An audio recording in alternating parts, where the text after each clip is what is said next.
Hey everyone, and welcome back. In previous videos, we've considered the constitutional structure and historical evolution of federalism in the United States.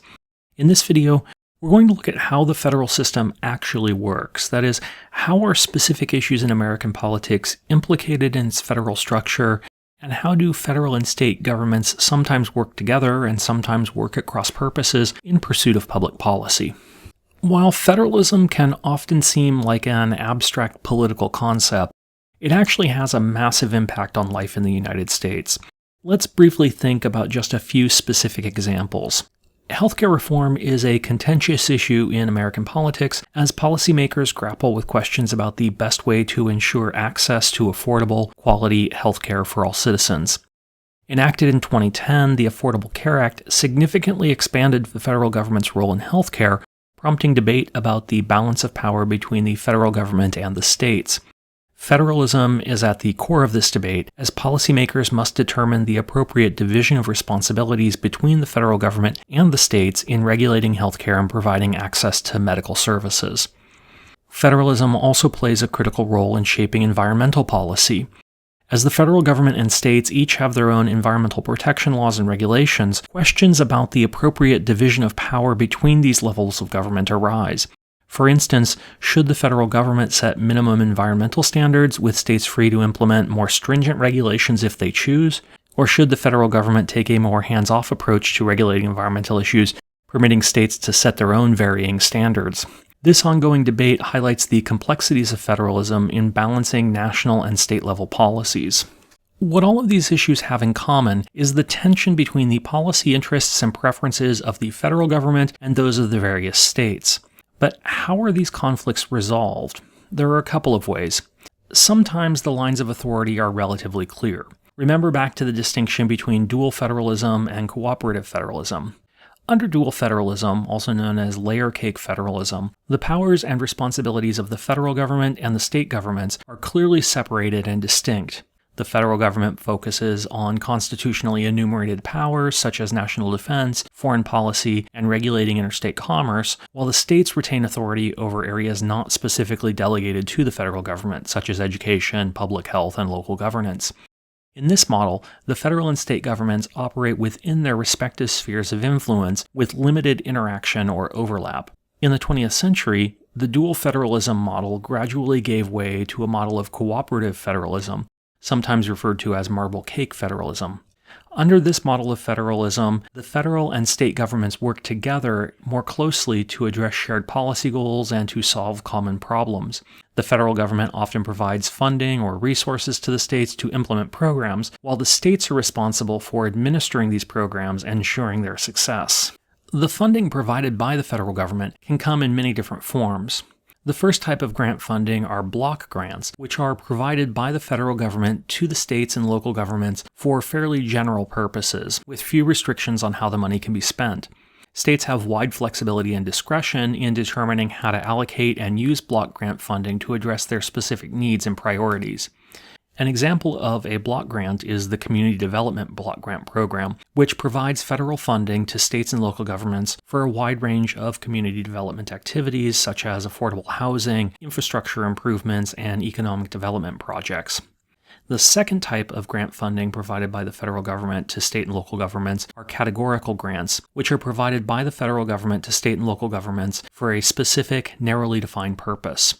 These grants often come with strict guidelines and requirements that the states must follow to receive funding, limiting how state and local governments may use that funding. Categorical grants can further be divided into two subtypes, formula grants and project grants. Formula grants are allocated to states based on a predetermined formula, which typically takes into account factors such as population, poverty levels, or other relevant criteria. An example of a formula grant is the Title I funding for education, which is distributed to schools and districts with high percentages of low-income students to provide additional resources for improving educational outcomes. Project grants, on the other hand, are awarded on a competitive basis, with state and local governments submitting proposals for specific projects or initiatives. The federal government then selects the most promising proposals and provides funding to support their implementation. An example of such a project grant is the funding provided by the National Science Foundation to support research and development in science and technology. Grants from the federal government represent about 1/3 of spending by state and local governments and about 20% of total federal spending, with the bulk of that, particularly since the 1960s, being categorical grants. Because they give greater autonomy to the states in decision-making, state governments generally prefer block grants to categorical grants. But for precisely the same reason, federal officials normally prefer giving states categorical grants. And the federal government does try to use its spending to influence state policies. Let's consider a specific example. Under the Constitution, the minimum legal drinking age is a matter that should be left to the states to decide. And before the 1980s, it generally was. There was a patchwork of legal drinking ages across the country. The majority of states, a total of 31 of them, had a drinking age of 18 years old. 7 had a drinking age of 19, 1 Delaware had a drinking age of 20, and the remaining 11 states had a drinking age of 21. This meant that a 19-year-old Californian, which had a drinking age of 21, could not legally consume alcohol while in California, but could drive to Arizona, which had a drinking age of 19, and drink there. But in 1984, Congress passed the National Minimum Drinking Age Act. Even though the federal government lacked the power to set a national drinking age, it could use its control over federal highway funding to encourage states to adopt the minimum drinking age of 21 or lose 10% of their federal highway funding every year. The law was challenged in the courts, but the Supreme Court upheld the provision in the case of South Dakota v. Dole in 1987. As a result, by 1988, every state had adopted the same minimum legal drinking age, 21 years. Because of how they're allocated, not every state receives the same amount of funding from the federal government. We can think about this relationship in a couple of ways. First, how much money does a state receive back from the federal government for every dollar its citizens pay in federal taxes? Some states like California and Massachusetts receive relatively little back in federal government dollars for every dollar their citizens send in. For example, for California in 2022, for every dollar its peoples paid in taxes, the state received back about 65 cents in federal spending. Massachusetts received 54 cents back, and Delaware received just 32 cents back for every dollar in taxes paid. At the other end of the spectrum, Mississippi received $2.60 for every dollar its people paid in taxes, West Virginia received $3.09, and New Mexico received $3.69 for every dollar its people paid in federal taxes in 2022. Indeed, in 2022, 21 states received more in federal spending than they paid into the federal government, while 29 paid more in than they received back. The states receiving more money than they paid in include New Mexico, West Virginia, and Mississippi, as well as Alaska, Kentucky, Hawaii, Alabama, and others. The states paying more in than they received included Delaware, Massachusetts, New Jersey, Illinois, Ohio, Washington, Nebraska, California, and others. The other way it's interesting to think about this relationship is by considering the states that are most or least dependent on federal funding by looking at the percentage of state revenue that comes from the federal government. States where a higher proportion of their state and local spending come directly from federal transfers are likely to be more dependent on the federal government than states that rely more on other sources of funding like state and local tax revenue. When considered this way, the states that are most dependent on federal transfers include Vermont, West Virginia, and Alaska, all of which depend on federal transfers for more than a third of state revenues. At the other end of the spectrum, 15 states receive less than 1/5 of their budgets from federal transfers. This includes states like California, where federal transfers comprise less than 18% of the state budget, as well as Washington and Colorado, which rely on federal funding for less than 16% of their state budgets. And again, we can roughly group the states into two groups, those that are more dependent on federal transfers, receiving more than a quarter of their state budgets from the federal government, and those that are less dependent on state transfers, receiving less than a quarter of their state budgets from federal transfers. A few trends in federalism are worth noting.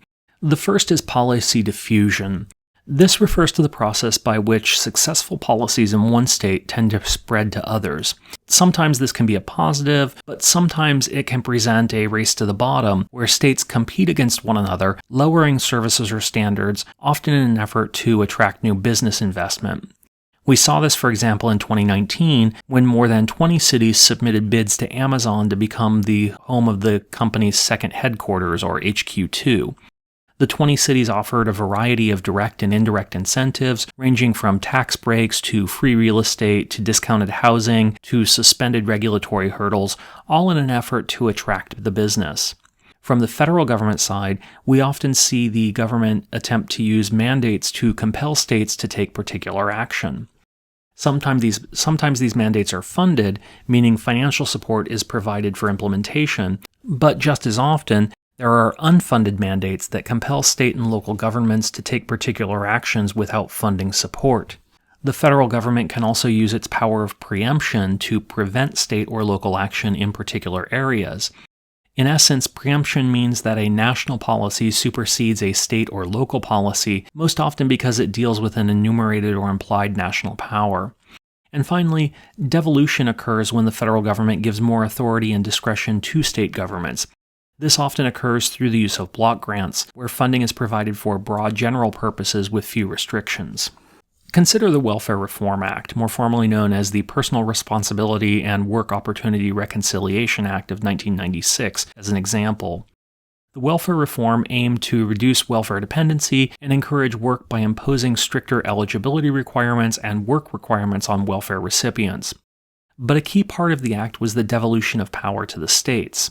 The law replaced the previous federal welfare program, Aid to Families with Dependent Children, or AFDC, with a new block grant called Temporary Assistance for Needy Families, or TANF. Under TANF, the federal government provided a fixed amount of funding to each state to administer its own welfare program. This gave states considerable autonomy and control over their welfare programs, allowing them to design and implement their own policies to meet the needs of their residents. States could use TANF funding to provide cash assistance, job training and education, or other services to low-income families. However, to receive TANF funding, states had to meet certain federal requirements, such as imposing work requirements on welfare recipients and limiting the amount of time individuals could receive cash assistance. By devolving power to the states, the Welfare Reform Act aimed to promote greater accountability and flexibility in welfare programs. Supporters of the law argued it would encourage states to experiment with new policies and programs to help low-income families become self-sufficient. Critics, however, argued that the law placed too much of a burden on the states and would lead to cuts in vital services for vulnerable populations.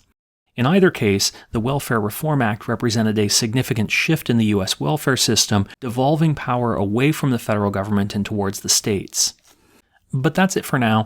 Please leave any questions you have in the comments section below, and thanks for watching. Bye.